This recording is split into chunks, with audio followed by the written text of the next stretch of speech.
اعوذ باللہ من الشیطان الرجیم بسم اللہ الرحمن الرحیم۔ یوں تو ہیں بے شمار وفاقی نشانیاں، لیکن ہر ایک شے سے نرالے تمہارے خط۔ عزیز طالب علم ساتھیوں، السلام علیکم ورحمۃ اللہ وبرکاتہ۔ عزیز ساتھیوں، خطوط ادب کی ایک ایسی صنف ہے جو ادب میں ریڑھ کی ہڈی کی مانند سمجھے جاتے ہیں۔ خطوط محبت کی علامت ہوتے ہیں، خطوط اپنوں سے رابطے کا ذریعہ ہوتے ہیں۔ موجودہ دور میں جدت کے لحاظ سے دیکھا جائے تو ترقی کا دور ہے، اور خاص طور پر مواصلاتی نظام میں تو ہم دیکھتے ہیں کہ بے حد ترقی ہو چکی ہے، اور شاید یہی وجہ ہے کہ ہمیں کہیں ایسا دکھائی دیتا ہے کہ خطوط کا رواج کچھ کم سا ہو گیا ہے، لیکن خطوط کی اہمیت بہرحال مسلم ہے۔ خطوط کے بہت سے مجموعے بھی شائع ہوئے۔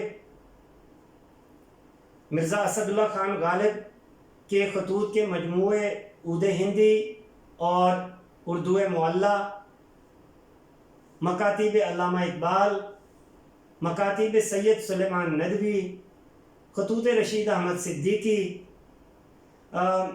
مولانا ابوالکلام آزاد کے خطوط کا مجموعہ غبار خاطر۔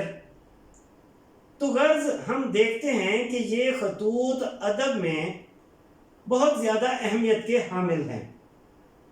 ہمارا آج کا موضوع بھی خطوط نویسی ہی ہے، جس میں ہم خط لکھنے کے طریقہ کار پر بھی بحث کریں گے، اور کچھ نمونے کے خطوط بھی آپ کی خدمت میں پیش کیے جائیں گے۔ تو اپنے موضوع کی جانب بڑھتے ہیں۔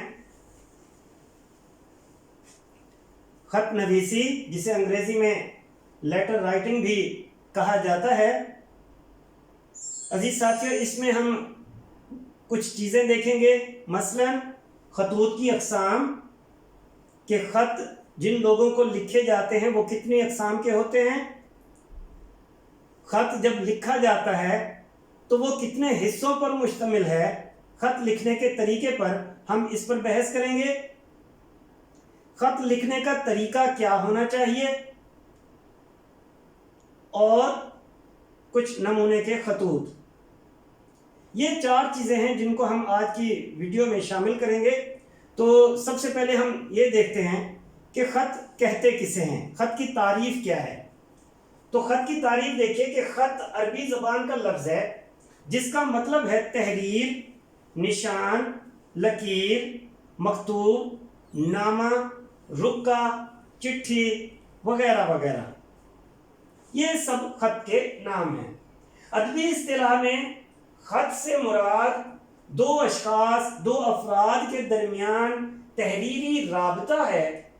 اپنی گفتگو اور بات چیت کو لکھ کر بھیجنا، تحریری صورت میں بھیجنا، خطوط نویسی یا مکتوب نگاری کہلاتا ہے۔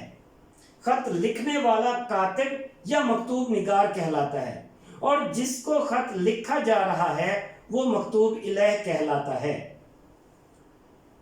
خط کی صورت میں اس رابطے کو مرزا اسد اللہ خان غالب کی زبان میں نصف ملاقات یعنی آدھی ملاقات بھی کہا جاتا ہے، کیونکہ وہ باتیں جو ہم آمنے سامنے بیٹھ کر نہیں کر سکتے وہ خط کی صورت میں کی جا سکتی ہیں، خط کے ذریعے سے کی جا سکتی ہیں۔ تو مرزا غالب فرماتے ہیں کہ میں نے وہ انداز تحریر ایجاد کیا ہے کہ مراسلہ کو مکالمہ بنا دیا، یعنی خط کو بات چیت کا ذریعہ بنا دیا۔ 1000 کوس سے، یعنی بہت زیادہ فاصلے سے، 1000 کوس سے بازبان قلم باتیں کیا کرو، ہجر میں وصال کے مزے لیا کرو۔ تو یہ خط کے حوالے سے کچھ باتیں تھیں۔ اب دیکھتے ہیں خطوط کی اقسام۔ خطوط کی یہ اقسام ہیں جن میں پہلی قسم ہے نجی یا ذاتی خطوط، جو پرسنل خطوط ہوتے ہیں، ذاتی خطوط ہوتے ہیں۔